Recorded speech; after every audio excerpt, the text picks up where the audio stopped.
Muy buenas tardes a todos, muy complacido de estar aquí con ustedes, saludarlos a todos con mucho cariño. Don Alfonso Bustamante, muchas gracias por esta invitación.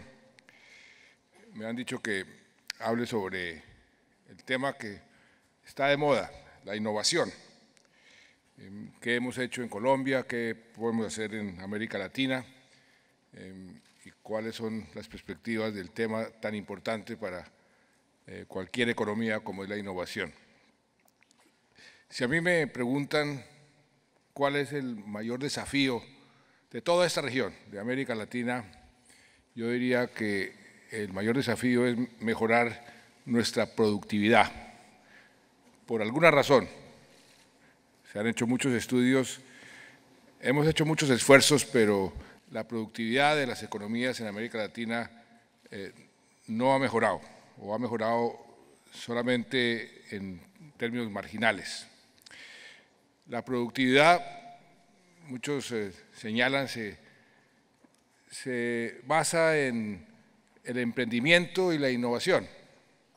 ¿Cuál es la diferencia entre emprendimiento e innovación? Pues el emprendimiento es algo natural.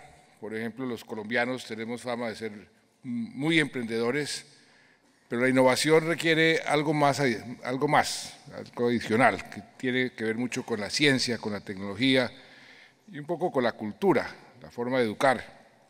Entonces, esas dos palabras, emprendimiento e innovación, es algo que tenemos nosotros que concentrarnos para poder mejorar nuestra productividad.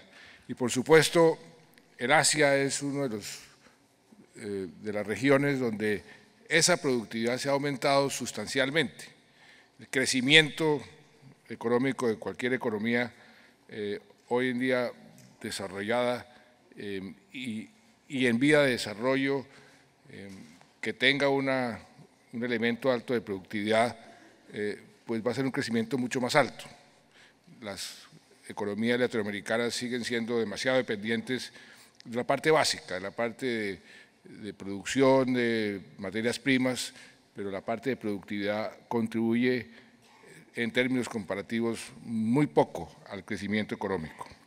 En Colombia, desde hace 6 años, pusimos en marcha una política de emprendimiento y de innovación. ¿Qué hicimos? Hicimos unas reformas para dar recursos a la ciencia, a la tecnología y a la innovación. El 10% de todas las regalías que se generan por la producción y exportación de los minerales, del petróleo, van a la ciencia, a la tecnología y a la innovación. Hemos hecho unos esfuerzos tributarios, estímulos tributarios, por cada 100 pesos que se colocan, que se invierten en innovación, hay una deducción en la renta de 175 pesos. O sea que es un estímulo bastante importante, por cada 100 pesos, 175 pesos. Hemos creado una institucionalidad dentro del Ministerio de Comercio y Desarrollo. Hay una entidad que la denominamos Impulsa, dedicada exclusivamente a la innovación y a estimular el emprendimiento y la innovación. Y por supuesto, dentro de esa institucionalidad, algo que en APEC están promoviendo mucho y es la coordinación entre el sector público, sector privado y la academia, las universidades. Ese triángulo es vital para poder tener una verdadera cultura de la innovación.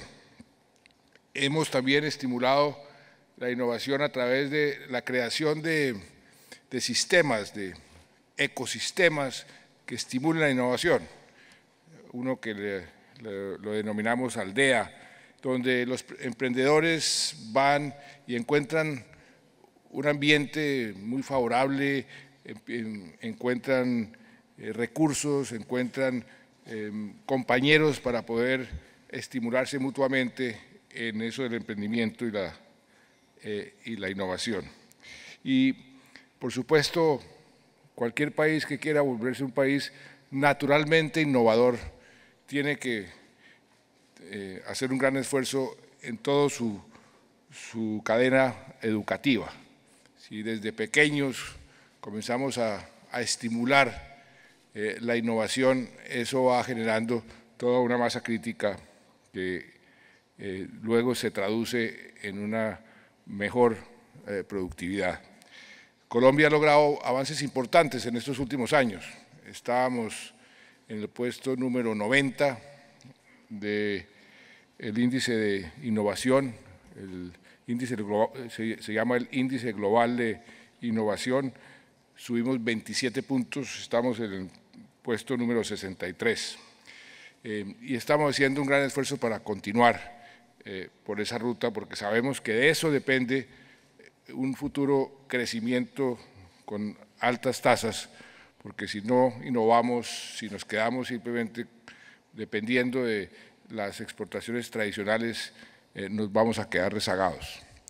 Y algo parecido hemos tratado de hacer en la Alianza del Pacífico. La Alianza del Pacífico, cuando la creamos el año 2012, la proyectamos como una alianza moderna que fuera muy favorable al sector privado, a los empresarios, y que aprovecháramos de la mejor forma posible esas visiones compartidas que tenemos los 4 países, México, Chile, Perú y Colombia, pero también que identificáramos aquellos factores que nos van a hacer más competitivos, que nos van a permitir crecer mejor. Y desde entonces hemos venido sembrando esa semilla y estimulando lo que consideramos es importante para que la integración de estos 4 países se pueda profundizar cada vez mejor, cada vez más, y que al mismo tiempo nos sirvan de plataforma con el resto del mundo. Me acuerdo las muchas discusiones que tuvimos, por ejemplo, en crear una mentalidad y una cultura de la innovación. Y eso ha sido algo que ha estado presente en todas las reuniones empresariales de los países de la Alianza del Pacífico y siempre mirando como referencia al Asia-Pacífico. Por eso menciono lo de la Alianza del Pacífico, porque inclusive se creó, cuando creamos la Alianza del Pacífico, estábamos pensando en cómo podemos aprovechar esa parte del mundo que está creciendo a tasas más altas que el resto del mundo, que era y es el Asia-Pacífico. Desde hace 2 años se han creado una serie de foros a nivel de la Alianza del Pacífico para ir estimulando esa mentalidad, esa cultura, las buenas prácticas que nos permiten generar sinergias que faciliten la innovación y el aumento de la productividad. También hicimos un esfuerzo para crear un capital semilla que los emprendedores pueden utilizar para innovar y para generar nuevas industrias, nuevas empresas. Ese capital semilla ya está creado y creo que eso va a ser también, porque hemos podido comprobar que ese es uno de los temas que más pueden promover que el emprendimiento se pueda dar. Se creó una red de inversionistas, los llamamos inversionistas ángeles, porque creemos que son como unos ángeles que van colocando dinero en diferentes proyectos que tengan un potencial de innovación, que puedan tener un buen futuro. Esa inversión de riesgo se requiere, porque todos sabemos que muchas de las ideas, de las buenas ideas, pues se quedan en la mitad del camino, pueden no ser tan buenas ideas, pero si una es una buena idea, vale la pena haber hecho el esfuerzo. Eso se está haciendo a nivel de la Alianza del Pacífico y pues llevamos poco tiempo, 4 años, pero creo que estamos sembrando las semillas correctas.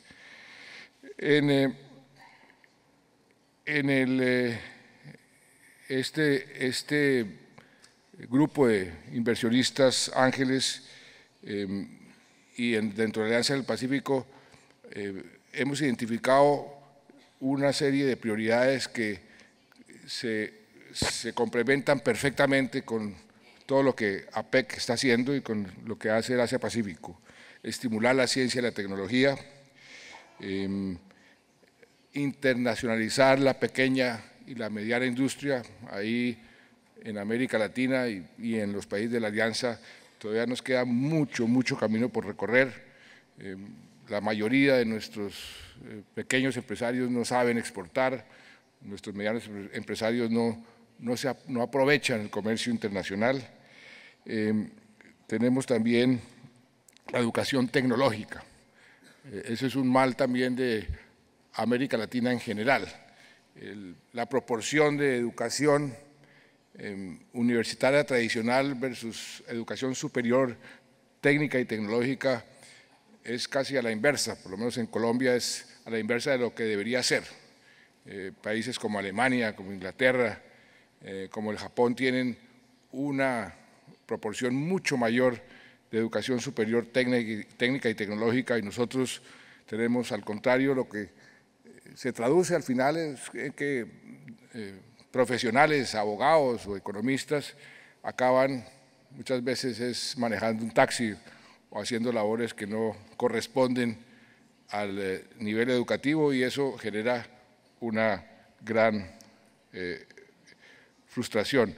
Y el otro tema que es tan importante, que debemos hacer un gran esfuerzo tanto en el Asia-Pacífico como en América Latina, como en la Alianza del Pacífico, es la facilitación de comercio. Tenemos que facilitar mucho más el comercio para poder hacerlo crecer, y ese mayor crecimiento del comercio se traduce en mayor crecimiento de la economía.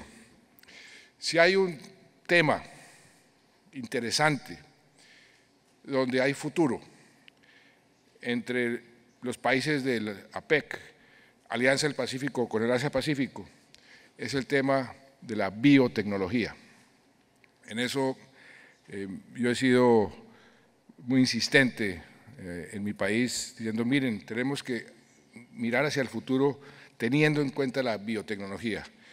Muchos países de APEC, los países de Alianza del Pacífico, somos muy ricos en biodiversidad.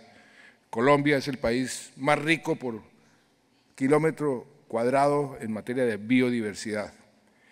Y si uno hace un análisis de lo que está sucediendo en el mundo, se da rápidamente cuenta que las grandes revoluciones que transformaron el mundo, que generaron riqueza, pues tienen unos ciclos. La revolución industrial, que duró 100 años, luego la revolución de la informática, que hizo que el señor Gates o el señor Slim desplazaran a Rockefeller y al señor Ford como los magnates del mundo, pero ha surgido esa tercera gran revolución que va a cambiar el mundo en forma mucho más profunda, que es la biotecnología, el avance en biotecnología. Y si uno simplemente hace un análisis de cuáles son las empresas en estos últimos años que más valoran, han logrado crear en las bolsas de Nueva York o de Frankfurt o de Tokio o de Londres, son las empresas que son exitosas en biotecnología. Entonces, ¿cómo hacemos para aprovechar, por un lado, la riqueza que tenemos en biodiversidad y el hecho de que la revolución grande que se viene es la revolución de la biotecnología? Y ahí fue cuando nosotros emprendimos una nueva expedición. Yo digo que es una expedición botánica como la que celebró un sabio famoso, José Celestino Mutis, hace 200 años, que descubrió buena parte de las especies que hoy en día se conocen en el mundo. Pero hay muchas especies, muchísimas, que todavía no conocemos, sobre todo en aquellos centros donde hay una biodiversidad muy rica. Aquí en el Perú, en Colombia, en México, en países de APEC, en Indonesia, hay muchísima biodiversidad que no conocemos. Y ahí tenemos un potencial enorme si logramos juntar la investigación, el desarrollo, las industrias con la riqueza en materia de biodiversidad. Ese ha sido para mí uno de los puntos más importantes. Nosotros queremos convertirnos en una bioeconomía. Tenemos el objetivo de convertir la bioeconomía por lo menos en un 2,5% del PIB de aquí a unos años, y estamos haciendo todos los esfuerzos para que eso se pueda, porque sabemos que eso es un capítulo nuevo que va a cambiar el mundo, y si nos montamos en ese tren, y eso le he dicho a mis colegas de la Alianza del Pacífico, y creo que unos socios ideales son los socios en APEC. APEC tiene biodiversidad por un lado y biotecnología por el otro, y si se aprovecha más y se complementa más, eso es algo que a todos nos puede beneficiar. Finalmente, quiero muy brevemente, porque sé que muchos de ustedes tienen curiosidad de saber qué ha pasado últimamente en Colombia con algo que va a cambiar la vida de nuestro país, que es el proceso de paz. Hace un mes largo pusimos el acuerdo que firmamos con las FARC a un plebiscito. Yo no estaba obligado a hacerlo, lo hice convencido de que era lo correcto, que la gente opinara sobre un acuerdo tan importante. Perdimos por un margen muy pequeño ese plebiscito, e inmediatamente lo que quise fue precisamente seguir un consejo chino que dice que de cada crisis, cada dificultad hay que encontrarle una oportunidad. Y ahí lo que hice fue convocar a un gran diálogo nacional para crear un nuevo acuerdo, negociar un nuevo acuerdo que nos permitiera no echar al traste 6 años de negociaciones y volver a la guerra. Eso sería absurdo. Todos hicimos campaña diciendo que todos queríamos la paz. Si eso es así, entonces, ¿por qué no nos ponemos de acuerdo? Llevamos 40 días en un intenso diálogo con sobre todo los promotores del voto por el no, diciéndoles cuáles son sus preocupaciones, qué cambios requerirían para poder apoyar los acuerdos. Ha sido un ejercicio muy constructivo, generoso. El diálogo ha sido muy rico y muy franco, y logramos el sábado pasado un nuevo acuerdo con las FARC, mucho más amplio, más profundo. Reconozco que es un mejor acuerdo del que habíamos firmado el 26 de septiembre en Cartagena. En este momento lo que vamos a hacer es ver cómo se implementa a la mayor brevedad posible.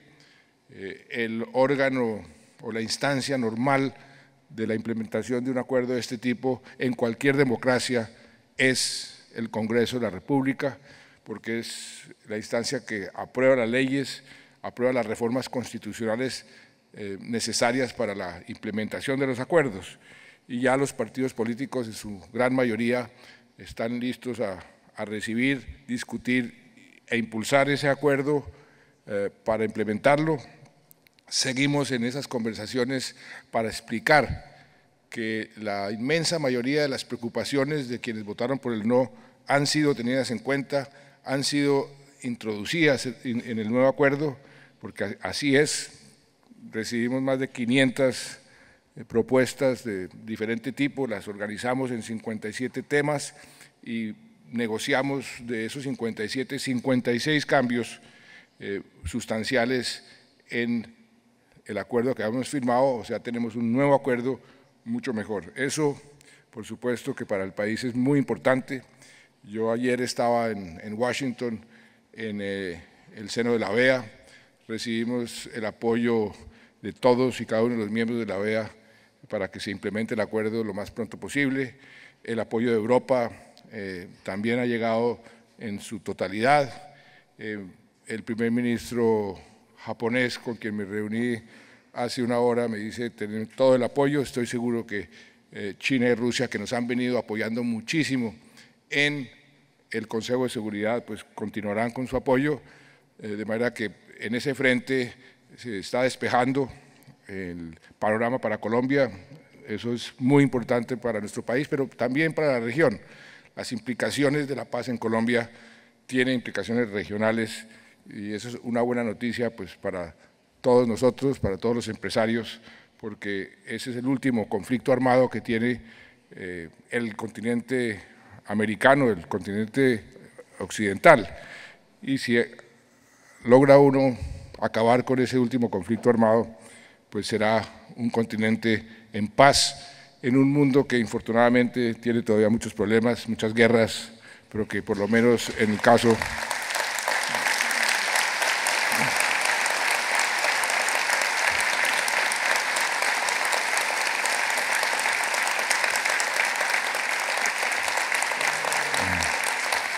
y ese es y creo que ahí termino porque se me acabó el tiempo. Muchas gracias a ustedes por toda su atención.